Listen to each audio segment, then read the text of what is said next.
Film diawali dengan ajakan seorang gadis bernama Rana pada sahabatnya yang bernama Janu agar mengantarnya ke hutan untuk membuat video rekaman sebagai hadiah ulang tahun ibunya.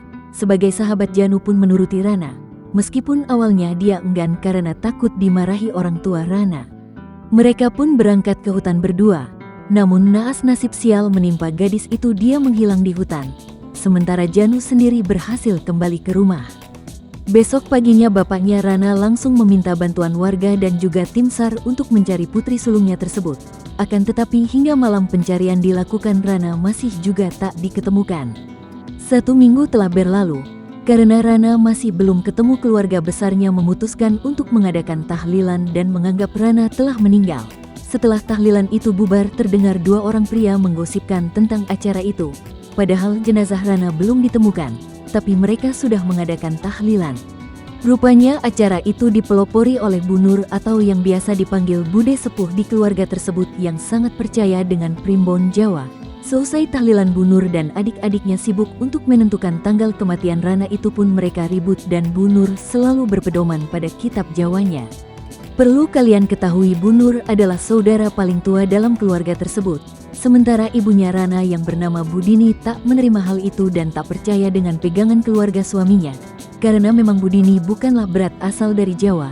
Dia juga percaya bahwa putrinya masih hidup. Tentu saja tingkah mereka membuat Bu Dini tersinggung dan marah karena menganggap mereka seolah terlalu mudah mengarahkan kapan kematian seseorang. Singkat cerita, Tari, adiknya Rana, malam itu diminta sang ibu untuk mengantarkan handuk kakaknya yang sedang mandi. Tetapi keanehan terjadi, dia memanggil-manggil Rana namun tak ada jawaban. Kamar mandi pun sepi tanpa gebiyuran air dan Tari lalu nekat mengintipnya dari lubang bawah pintu dan dia tidak melihat ada siapapun di sana. Namun tiba-tiba Rana muncul di hadapan Tari yang membuatnya kaget. Sementara itu di dapur sambil menyiapkan ikan yang akan dijual di pasar, Pak Banyu bicara pada istrinya bahwa dia berniat memanggil dokter untuk memeriksa Rana. Tapi Bu Dini malah marah dengan suaminya karena mengira suaminya itu telah terpengaruh dengan omongan kakak-kakaknya.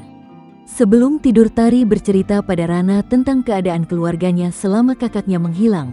Namun ocehan Tari sama sekali tak ditanggapi oleh Rana. Dan ketika Tari akan tidur, dia dipeluk oleh tangan pucat yang dia kira adalah kakaknya. Namun saat dia menoleh, ternyata Rana masih tertidur pulas di ranjang yang berdampingan dengannya. Waktu subuh telah tiba. Pada saat Pak Banyu masuk dapur untuk bersiap-siap pergi jualan, dia memergoki Rana yang sedang makan mie instan. Namun tiba-tiba Rana menghilang begitu saja saat bapaknya mengajak dia ngobrol. Tak terlalu merasa aneh, Pak Banyu pagi itu langsung berangkat ke pasar. Sesampainya di pasar, Pak Banyu langsung menyiapkan dagangannya. Tapi tiba-tiba dia melamun teringat dengan Rana sebelum kejadian tragis menimpanya. Di mana waktu itu Rana merengek merayu Pak Banyu agar diizinkan untuk naik ke hutan. Awalnya Pak Banyu melarang keras. Namun Rana berhasil meyakinkan sang bapak yang kemudian lamunan Pak Banyu dibuyarkan oleh Pak Basuki, yaitu kakak iparnya yang juga sama-sama penjual ikan. Singkat cerita, Bu Nur bilang kalau bunga itu membusuk berarti Rana bukanlah manusia. Karena Pak Banyu dan Bu Dini belum pulang, Bu Ning langsung masuk begitu saja ke rumah mereka lewat pintu dapur. Dia meletakkan bunga itu di bawah ranjang.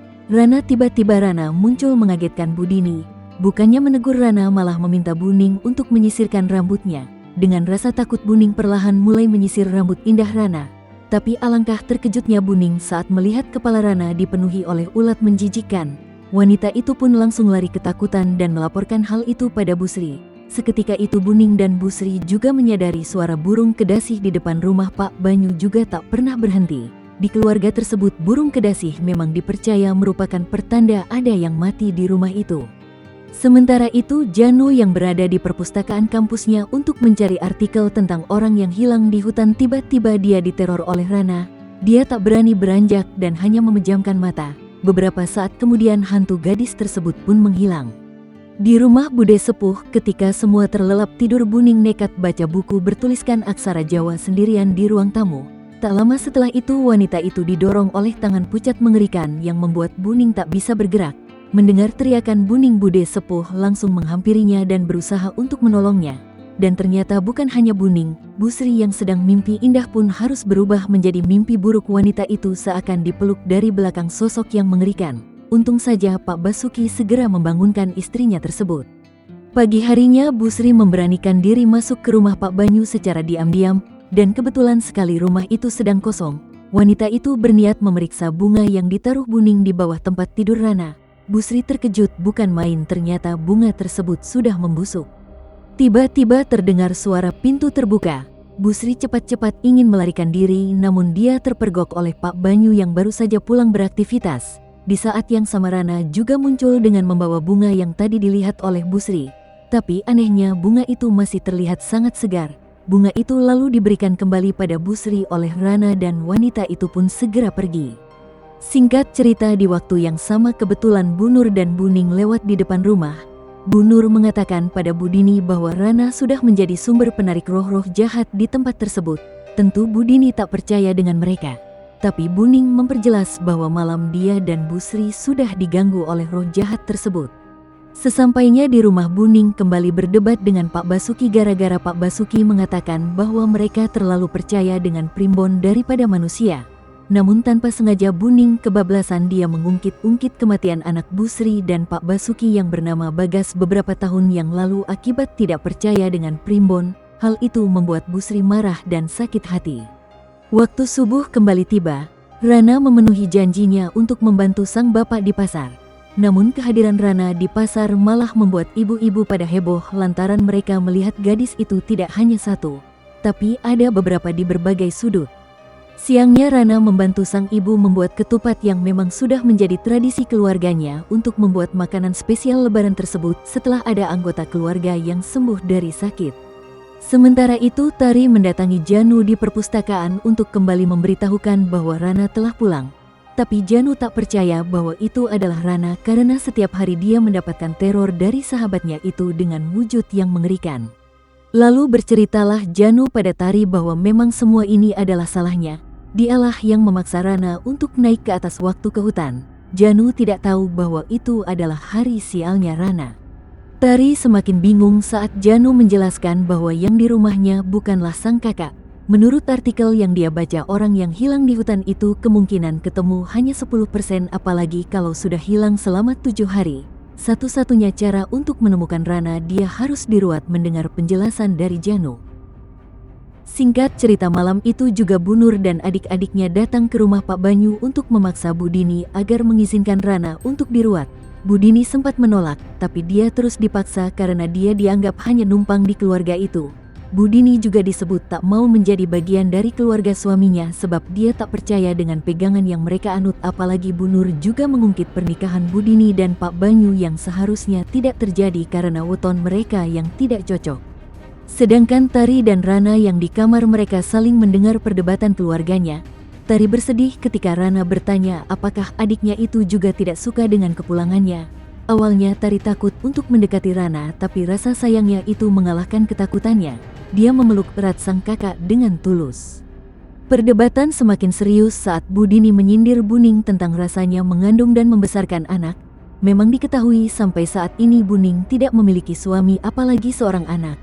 Buning yang emosi langsung menamparkan Bu Dini dengan amarahnya dan hampir saja terjadi perkelahian di antara mereka sebelum Buning dibawa pergi oleh Pak Basuki.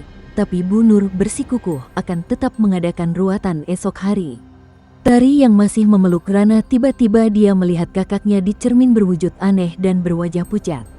Pak Banyu yang berjalan di halaman rumah, dia mendadak menangis saat melihat seekor burung kedasih telah mati. Begitu juga dengan Bu Dini, dia histeris di dapur setelah mendengar keputusan dari Bu Nur. Pagi harinya persiapan ruatan pun dilakukan. Sementara Tari dan Janu malah berniat pergi ke hutan untuk mencari jasad Rana. Mereka percaya katanya kalau ada ruatan pembersihan diri jasadnya akan kembali. Meskipun sudah diperingatkan oleh Pak Basuki, mereka tetap berangkat. Beberapa saat kemudian ruatan pun dimulai. Rana dipasrahkan oleh orang tuanya pada Pak Dalang sebagai pelaksana ruat. Acara tersebut dimulai dengan seluruh anggota keluarga menyiram tubuh Rana yang dibalut kain putih dengan air bunga setaman yang diiringi lantunan gending oleh sinden. Pagelaran wayang pun turut menjadi bagian dari acara ruatan tersebut. Singkat cerita, acara ruatan masih terus berlangsung. Tubuh Rana mendadak berubah menjadi mengerikan dan terus berteriak yang kemudian dia tak sadarkan diri. Tak lama setelah itu di hutan Rana menghampiri Tari dengan wujud yang pucat dan menakutkan. Rana langsung memeluk adiknya yang kemudian dia langsung tak sadarkan diri juga. Janu juga berhasil menemukan Tari yang saat itu membopong tubuh Rana yang ternyata Rana sudah meninggal. Tari saat itu langsung histeris melihat sang kakak tewas dengan mengenaskan. Janu dan Tari kemudian membawa jasad Rana pulang ke rumah. Tangis Pak Banyu dan Budini pun pecah, sedangkan sosok Rana yang tadinya diruat sudah lenyap dari kursi ruatan karena memang itu bukanlah Rana. Di rekaman Rana yang ditemukan, Rana sebenarnya ingin memberikan kado untuk sang ibu yang berulang tahun dengan mendokumentasikan dirinya saat naik ke gunung.